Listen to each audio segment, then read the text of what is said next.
แห่งประเทศไทยจังหวัดแพร่ FM 91 เมกะเฮิรตซ์ ให้ความรู้คู่ความสุขกราบก้มบังคมบาท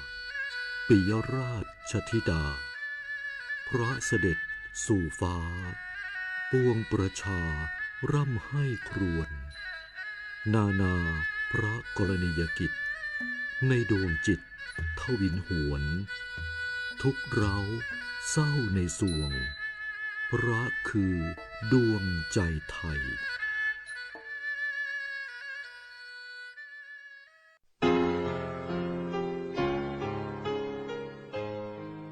จังหวัดแพร่ร่วมกับสำนักงานศึกษาธิการจังหวัดแพร่ขอเชิญทุกท่านร่วมเสนอชื่อครูผู้สร้างการเปลี่ยนแปลงในชีวิตศิษย์และเป็นครูผู้มีคุณูปการต่อการศึกษาควรค่าแก่การได้รับการยกย่องเชิดชูเกียรติเพื่อเข้ารับพระราชทานรางวัลสมเด็จเจ้าฟ้ามหาจักรีครั้งที่ 7 ปีพุทธศักราช 2570 ผู้มีสิทธิเสนอชื่อครูเพื่อเข้ารับการคัดเลือกระดับจังหวัด 1. สถานศึกษาขั้นพื้นฐานโดยความเห็นชอบของคณะกรรมการสถานศึกษา 2. สมาคมมูลนิธิและองค์กรที่มีฐานะเป็นนิติบุคคลและมีภารกิจส่งเสริมการเรียนรู้ 3. ลูกศิษย์ที่เป็นศิษย์เก่าจำนวน1 คนซึ่งมีอายุไม่น้อยกว่า 20 ปี 4. คณาจารย์ในระดับอุดมศึกษารวมกันไม่น้อยกว่า 3 คน เสนอชื่อและส่งเอกสารได้ตั้งแต่บัดนี้เป็นต้นไปจนถึงวันที่ 30 มิถุนายน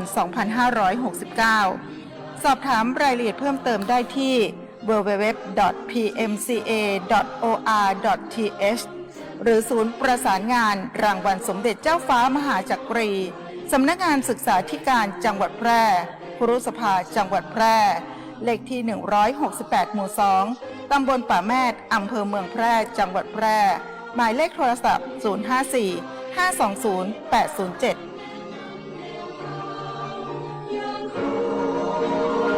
เทศกาลเดินทางจะใกล้หรือไกลความอุ่นใจต้องมาก่อนขึ้นเครื่องลงเรือเดินทางไกลบาดเจ็บกระเป๋าหายไม่ต้องหวั่นใจเพราะมีประกันภัยคุ้มครองสบายใจได้ทุกทริปแค่3ชอที่ใช่สำหรับคุณเช็คชัดชัวร์เช็คกรมธรรม์ประกันภัยการเดินทางให้พร้อมชัดเจนกับเงื่อนไขกรมธรรม์และความคุ้มครองชัวร์ได้เลยหากมีกรมธรรม์ประกันอุบัติเหตุการเดินทางที่พร้อมบริการฉุกเฉิน24 ชั่วโมงชัดทุกเช็คชัวร์ทุกทริปสายด่วนคปภ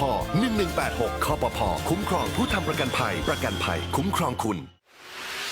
เมื่อถูกมิจฉาชีพหลอกเผลอโอนเงินไปแล้วสิ่งสำคัญที่สุดคือต้องรีบตั้งสติและดำเนินการทันทีขั้นแรกรีบโทรหาธนาคารของคุณเพื่อแจ้งระงับบัญชีที่เกี่ยวข้องทันทีขั้นที่ 2 รวบรวมหลักฐานทั้งหมดและไปแจ้งความกับตำรวจโทร1441หากมีข้อสงสัยติดต่อธนาคารแห่งประเทศไทยโทร1213มีสติไม่เสียสตางค์ย้ำอีกครั้งธนาคารแห่งประเทศไทยโทร1213ผมคิดว่าลองเสพแล้วมันจะไม่เป็นอะไรแต่ตอนนี้ผมเสียทั้งความไว้ใจและเสียอนาคตชีวิตอาจพลาดแต่ไม่ควรถูกทิ้งผู้ติดยาเสพติดสามารถเข้ารับการบำบัดรักษาและฟื้นฟูในสถานพยาบาลของรัฐเพื่อเริ่มต้นชีวิตใหม่ได้อีกครั้งพลาดได้รักษาได้ชีวิตไปต่อด้วยความปรารถนาดีจากสำนักงานประชาสัมพันธ์ที่ 3 กรมประชาสัมพันธ์คุณกำลังฟัง FM 91 เมกะเฮิรตซ์สถานีวิทยุกระจายเสียงแห่งประเทศไทยจังหวัดแพร่ให้ความรู้คู่ความสุข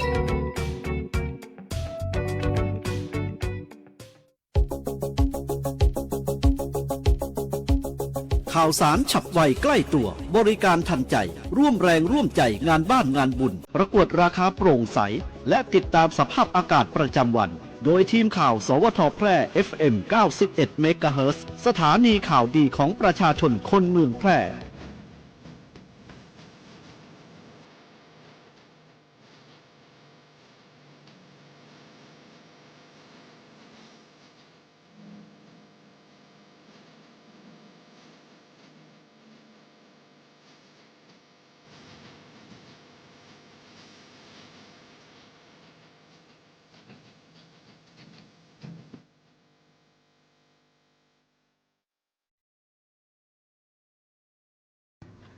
สวัสดีครับสถานีวิทยุกระจายเสียงแห่งประเทศไทยจังหวัดแพร่เสนอข่าวท้องถิ่นประจำวันจันทร์ที่ 15 มิถุนายน พุทธศักราช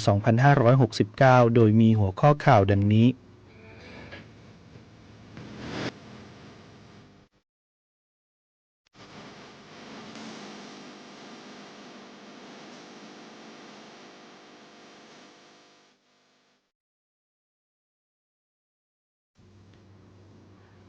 จังหวัดแพร่เดินหน้าสร้างเครือข่ายคลัสเตอร์ผ้าพื้นเมืองยกระดับภูมิปัญญาท้องถิ่นสู่ตลาดสากล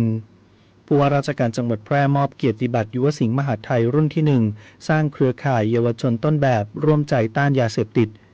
สรรพากรพื้นที่แพร่จัดอบรมธุรกิจออนไลน์ทุนก็มีภาษีก็รู้ก้าวสู่อีคอมเมิร์ซรับสมัครผู้ประกอบการฟรีรับจำนวนจำกัดกรมสุขภาพจิตและประชาชนดูแลสุขภาพใจในภาวะโศกเศร้าร่วมของสังคมต่อการสิ้นพระชนม์ของสมเด็จพระเจ้าลูกเธอเจ้าฟ้าพัชรกิติยาภานเรนทิราเทพยวดีกรมหลวงราชสารินีสิริพัฒน์มหาวชิรราชธิดารัฐบาลดันอักริแมปชี้พิกัดปลูกพืชเหมาะสมเปลี่ยนที่ดินเป็นโอกาสช่วยเกษตรกรลดเสี่ยงขาดทุนต่อไปเป็นรายละเอียดของข่าว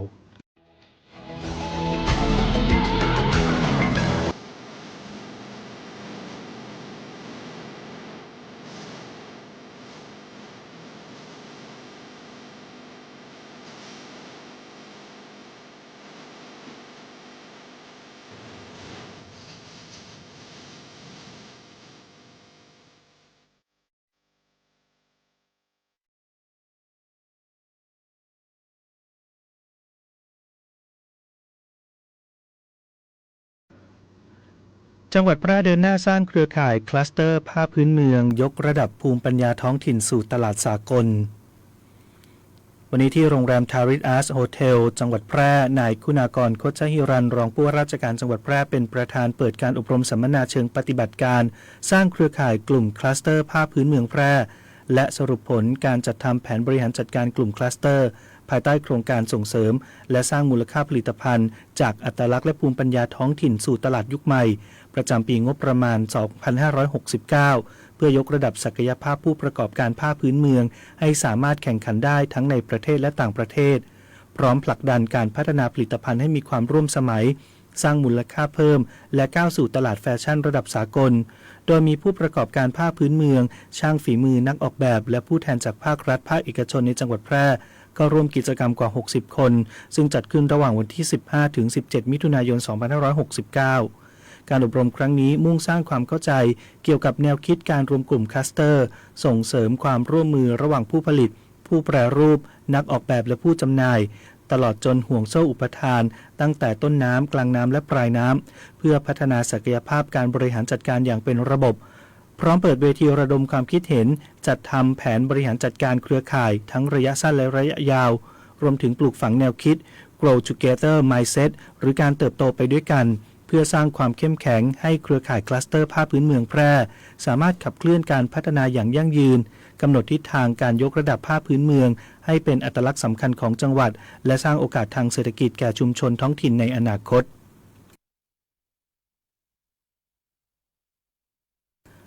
ผู้ว่าราชการจังหวัดแพร่มอบเกียรติบัตรยุวสิงห์มหาดไทยรุ่นที่ 1 สร้างเครือข่ายเยาวชนต้นแบบร่วมใจต้านยาเสพติด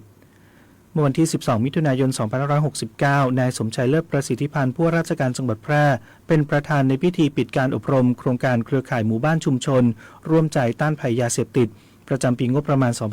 2569 กิจกรรมยุวสิงห์มหาดไทยร่วมใจต้านยาเสพติดจังหวัดแพร่รุ่นที่ 1 ณ โรงแรมคินโนเทล ตำบลนาจักร อำเภอเมืองแพร่ ซึ่งจัดอบรมระหว่างวันที่ 8 ถึง 12 มิถุนายน 2569 มีเยาวชนจาก 14 โรงเรียนในจังหวัดแพร่เข้าร่วมกว่า 82 คน เพื่อพัฒนาศักยภาพเยาวชนให้มีความรู้ทักษะชีวิตจิตอาสาและภาวะผู้นำที่เหมาะสมกับโลกยุคใหม่พร้อมปลูกจิตสำนึกให้ตระหนักถึงพิษภัยของยาเสพติดและมีส่วนร่วมในการป้องกันแก้ไขปัญหายาเสพติดในชุมชน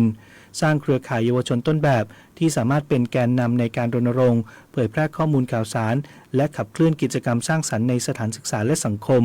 ตลอดจนส่งเสริมการมีส่วนร่วมของทุกภาคส่วนในการสร้างภูมิคุ้มกันทางสังคมและเตรียมความพร้อมให้เยาวชนก้าวสู่การเป็นกำลังสำคัญในการพัฒนาประเทศในอนาคต ในโอกาสนี้ผู้ว่าราชการจังหวัดแพร่ได้มอบเกียรติบัตรยุวสิงห์มหาดไทยจังหวัดแพร่แก่เยาวชนที่ผ่านการอบรมพร้อมกล่าวชื่นชมในความตั้งใจความมีวินัยและความมุ่งมั่นของผู้เข้าร่วมกิจกรรมตลอดระยะเวลาของการอบรมเยาวชนได้รับการพัฒนาทั้งด้านระเบียบวินัยการปรับเปลี่ยนพฤติกรรมการเสริมสร้างความเข้มแข็งทั้งร่างกายและจิตใจตลอดจนการสร้างความเชื่อมั่นในตนเองซึ่งจะเป็นพื้นฐานสำคัญในการเติบโตเป็นพลเมืองคุณภาพของสังคมพร้อมเป็นพลังขับเคลื่อนชุมชนและประเทศชาติในทิศทางที่ดีห่างไกลจากยาเสพติดและร่วมสร้างสังคมที่เข้มแข็งปลอดภัยอย่างยั่งยืนสรรพากรพื้นที่แพร่จัดอบรมธุรกิจออนไลน์ทุนก็มีภาษีก็รู้ก้าวสู่อีคอมเมิร์ซรับสมัครผู้ประกอบการฟรีรับจำนวนจำกัดนางสาวพัชราอักษรชาติสรรพากรพื้นที่แพร่เปิดเผยว่ากรมสรรพากรร่วมกับธนาคารพัฒนาวิสาหกิจขนาดกลางและขนาดย่อมแห่งประเทศไทยหรือ SMED Bank บรรษัทประกันสินเชื่ออุตสาหกรรมขนาดย่อมหรือบสย.และหน่วยงานพันธมิตรภายใต้สังกัดกระทรวงการคลังและภาคเอกชนจัดสัมมนาเพื่อผู้ประกอบการ SME ในพื้นที่จังหวัดแพร่และจังหวัดใกล้เคียงโดยไม่เสียค่าใช้จ่ายภายใต้กิจกรรมทุนก็มีภาษีก็รู้ก้าวสู่อีคอมเมิร์ซเปิดมุมมองใหม่ให้ความรู้ควบคู่เงินทุนหนุนธุรกิจออนไลน์เติบโตอย่างยั่งยืนด้วย SME Journey เส้นทางภาษีที่ผู้ขายออนไลน์ควรรู้โดยผู้เชี่ยวชาญการสร้างแบรนด์และการตลาดออนไลน์พร้อมรับสิทธิพิเศษต่างๆจากหน่วยงานพันธมิตรเช่นโปรแกรมบัญชีออนไลน์ฟรีให้คำปรึกษาปัญหาหนี้ NPL และรับของที่ระลึกอีกมากมายโดยกิจกรรมจะจัดขึ้นในวันศุกร์ที่19มิถุนายน2569ที่โรงแรมแพร่นคราตั้งแต่เวลา 8:30 น.ถึง 16:00 น.ผู้สนใจสามารถสอบถามรายละเอียดเพิ่มเติมได้ที่กรมสรรพากรหรือสำนักงานสรรพากรพื้นที่แพร่โทรศัพท์ 054-511-175 ต่อ 122 ขอไปครับต่อ 212 SMED Bank 02-265-4598 หรือบสย. 02-890-9999 โดยรับจำนวนจำกัดเพียง 80 ที่นั่งกรมสุขภาพจิตแนะประชาชนดูแลสุขภาพใจในภาวะโศกเศร้าร่วมของสังคมต่อการสิ้นพระชนม์ของสมเด็จพระเจ้าลูกเธอเจ้าฟ้าพัชรกิติยาภานเรนทิราเทพยวดีกรมหลวงราชสารินีสิริพัฒน์มหาวชิรราชธิดานายแพทย์กิติศักดิ์อักษรวงศ์อธิบดีกรมสุขภาพจิตกล่าวว่าภายหลังการสิ้นพระชนม์ของสมเด็จพระเจ้าลูกเธอเจ้าฟ้าพัชรกิติยาภานเรนทิราเทพยวดีกรมหลวงราชสารินีสิริพัฒน์มหาวชิรราชธิดาซึ่งเป็นอีกหนึ่งเหตุการณ์ความสูญเสียที่สร้างความโศกเศร้าแก่ประสบนิกรชาวไทยอาจทำให้ประชาชนจำนวนมากเกิดความรู้สึกเศร้าความสูญเสียที่เกิดขึ้นต่อเนื่องในช่วงเวลานี้อาจส่งผลให้บางคนมีความอ่อนไหวทางอารมณ์มากขึ้นหรือรู้สึกเศร้าสะสมซึ่งอาจนำไปสู่ภาวะโศกเศร้าร่วมในสังคมอันเป็นภาวะที่คนจำนวนมากมีความรู้สึกเศร้าสูญเสียหรือสะเทือนใจไปพร้อมกันในช่วงเวลาเดียวกันทั้งนี้ถือเป็นปฏิกิริยาทางอารมณ์ที่สามารถเกิดขึ้นได้ตามธรรมชาติและไม่ได้หมายความว่าเป็นความผิดปกติทางจิตใจเสมอไปจากเหตุการณ์ดังกล่าวกรมสุขภาพจิตได้ติดตามผลกระทบด้านสุขภาพจิตที่อาจเกิดขึ้นกับประชาชนอย่างใกล้ชิดและให้ความสำคัญกับการเตรียมความพร้อมระบบบริการสุขภาพจิตเพื่อรองรับผลกระทบทางจิตใจในสถานการณ์วิกฤตและเหตุการณ์ที่ส่งผลกระทบต่อประชาชนในวงกว้างโดยมุ่งสนับสนุนการดูแลช่วยเหลือประชาชนการเข้าถึงบริการสุขภาพจิตและการให้ความช่วยเหลือทางจิตใจได้อย่างเหมาะสมทันท่วงทีและสอดคล้องกับความต้องการในแต่ละสถานการณ์เพื่อให้ประชาชนได้รับการดูแลด้านสุขภาพจิตอย่างต่อเนื่องทั่วถึงและมีประสิทธิภาพด้านนายแพทย์จุมพจน์พรหมศรีดารองอธิบดีกรมสุขภาพจิตกล่าวว่าในช่วงเวลาของการสูญเสียประชาชนอาจมีปฏิกิริยาทางอารมณ์และร่างกายที่แตกต่างกันไปเช่นความเศร้าความรู้สึกว่างเปล่าสับสนนอนไม่หลับเบื่ออาหารหรืออ่อนเพลียรวมถึงอาจมีพฤติกรรมเปลี่ยนแปลงเช่นติดตามข่าวสารมากขึ้นหลีกเลี่ยงการเข้าสังคมหรือรู้สึกต้องการเข้าร่วมกิจกรรมแสดงความอาลัยมากขึ้นซึ่งล้วนเป็นการตอบสนองทางอารมณ์ที่พบได้ในภาวะโศกเศร้าและมักจะค่อยดีขึ้นเมื่อได้รับการดูแลและปรับตัวอย่างเหมาะสมทั้งนี้ประชาชนสามารถดูแลสุขภาพใจของตนเองได้ด้วยการพักผ่อนให้เพียงพอรับประทานอาหารที่เหมาะสมดูแลสุขภาพร่างกายอย่างสม่ำเสมอ เลือกรับข้อมูลข่าวสารจากแหล่งที่เชื่อถือได้และหลีกเลี่ยงการติดตามข่าวซ้ำๆหรือเนื้อหาที่กระตุ้นอารมณ์มากเกินไป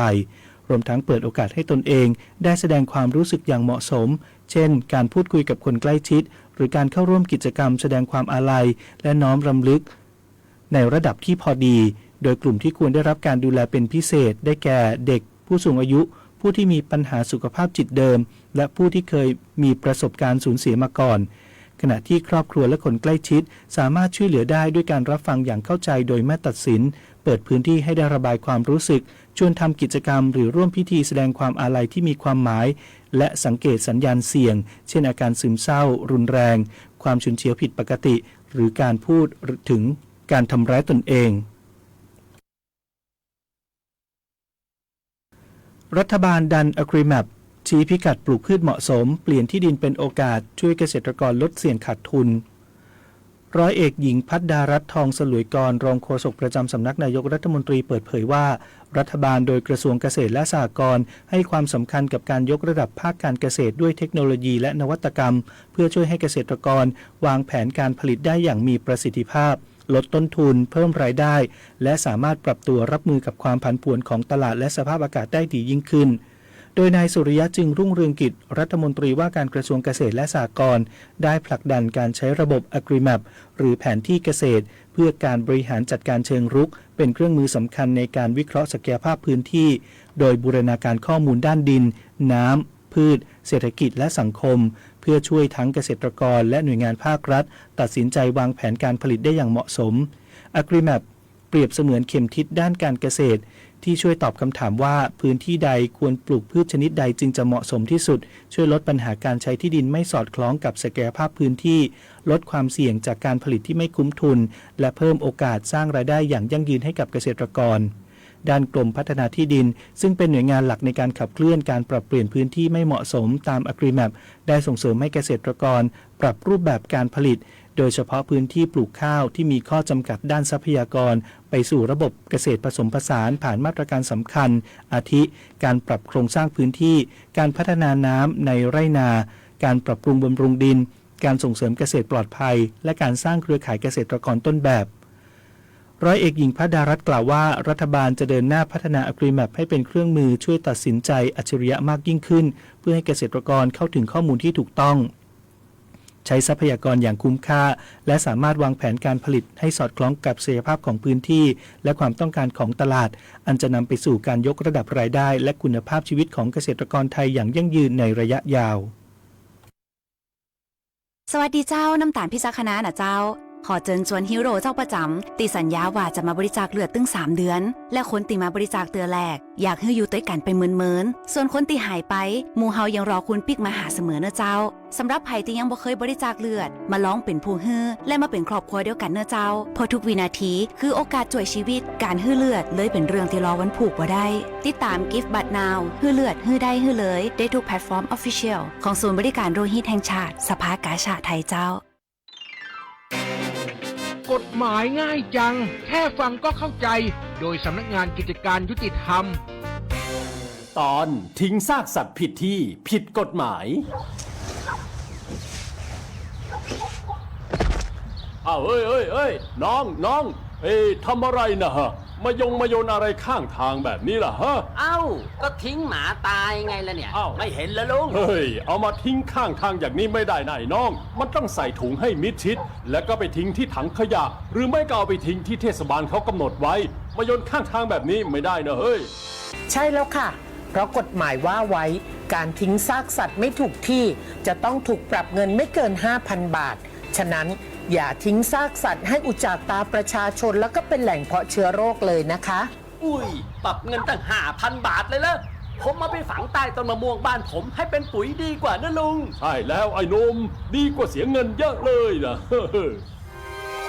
หากสงสัยเรื่องกฎหมายหรือได้รับความไม่เป็นธรรมติดต่อสำนักงานยุติธรรมจังหวัดทั่วประเทศหรือโทรสายด่วนยุติธรรม1111กด77นะจะบอกให้ตุกห้อนนอนก็บลับขยับไปทางใดก็เจอกับปัญหา บ่ว่าจะเป็นเรื่องน้อยหรือเรื่องใหญ่ถ้าเป็นปัญหาตามกฎหมายอัยการช่วยได้หากท่านมีปัญหาต้องการคำแนะนำและช่วยเหลือตามกฎหมายปรึกษาได้ที่สำนักงานอัยการทั่วประเทศหรือสายด่วนปรึกษากฎหมาย1157สำนักงานอัยการสูงสุดที่เปิ่งด้านกฎหมายของรัฐและประชาชน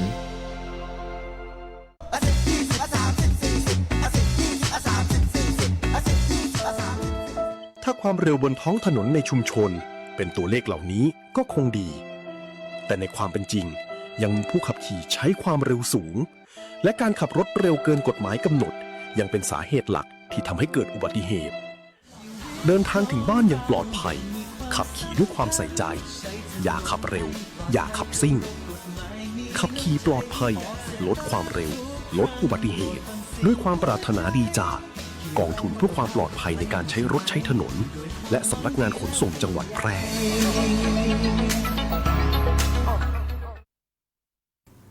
ติดตามพยากรณ์อากาศประจำวันจากสถานีอุตุนิยมวิทยาแพร่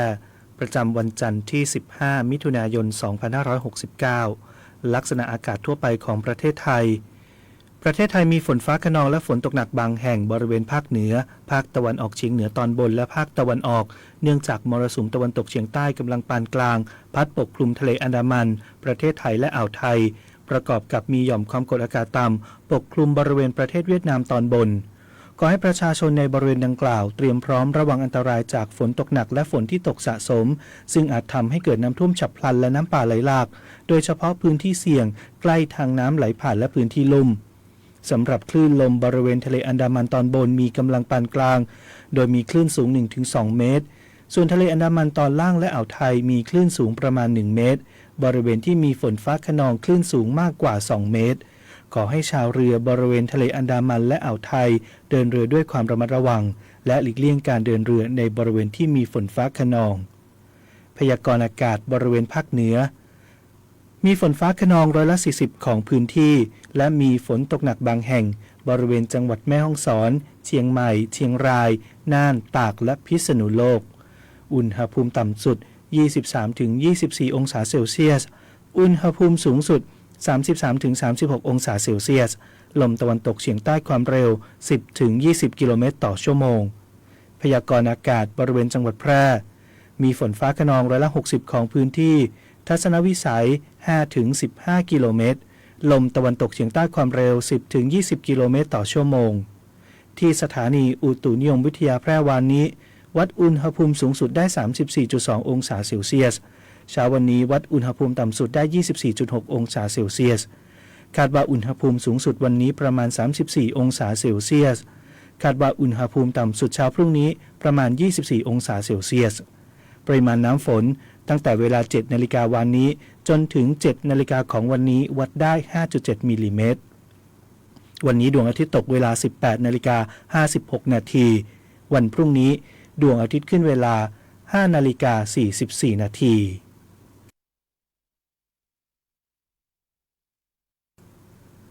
สมเด็จพระเจ้าลูกเธอเจ้าฟ้าพัชรกิติยาภานเรนทิราเทพยวดีกรมหลวงราชสารินีสิริพัฒน์มหาวชรราชธิดาสถิตในใจปวงประชาตราบนิรันดร์ด้วยสำนึกในพระกรุณาธิคุณเป็นล้นพ้นข้าพระพุทธเจ้าข้าราชการและเจ้าหน้าที่สถานีวิทยุกระจายเสียงแห่งประเทศไทยจังหวัดแพร่จบข่าวธนชัยสุวรรณากาศอ่าน